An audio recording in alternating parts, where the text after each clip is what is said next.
Aneirin was an early medieval Brythonic poet. He is believed to have been a bard, a court poet in one of the Cumbric kingdoms of the Old North, the Hen Ogledd, probably that of Gododdin at Edinburgh, in modern Scotland. For the 17th century, his name was often incorrectly spelled Aneirin. Life. Some records indicate that Aneirin was the son of Cornus and brother to Saint Gildas. According to this version of his life, he was born at Dumbarton on the River Clyde. However, some scholars debate this parentage and contend that these records are of later invention and are erroneous. Whoever his father was, Aneirin's mother, He, is mentioned in Gododdin. She may be the same lady who, according to Old Welsh pedigrees, married King Gododdin, who was generally thought to have ruled in West Yorkshire. He may also be kin to another Brythonic poet, Hen Ogledd.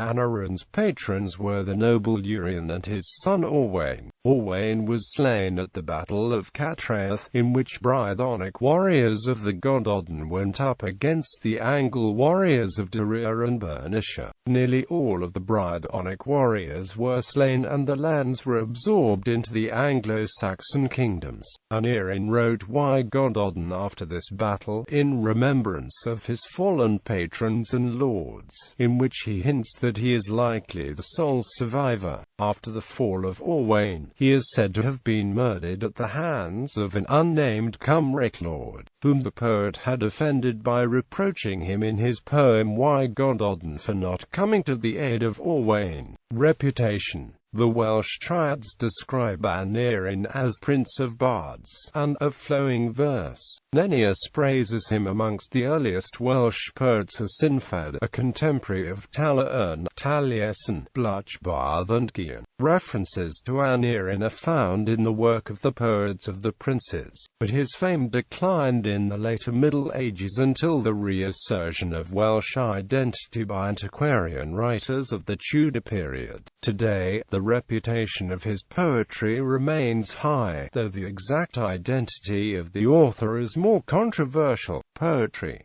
The works attributed to Aneirin are preserved in a late 13th century manuscript known as the Book of Aneirin. The language has been partially modernized into Middle Welsh, but other portions in Old Welsh indicate that at least some of the poetry dates from around Aneirin's time, and its attribution, therefore, may well be genuine. The work would have survived through oral transmission until first written down, perhaps in the 9th century. Aneirin's best-known work is Gododdin, a series of elegies for the warriors of the northern Brythonic kingdom of Gododdin who, in circa 600, fell against the Angles of Neirin and Bernicia at the Battle of Catraeth. The poetry abounds in textual difficulties and consequently interpretations vary. One stanza contains what may possibly be the earliest reference to Arthur, as a paragon of bravery with whom one fallen warrior is compared. The identification is, however, conjectural. The poem tells us that Aneirin was present at this battle and, having been taken prisoner, was one of only 2 or 4 Brythonic survivors. He remained a captive until his ransom was paid by Sennu ap Clwyach Hen.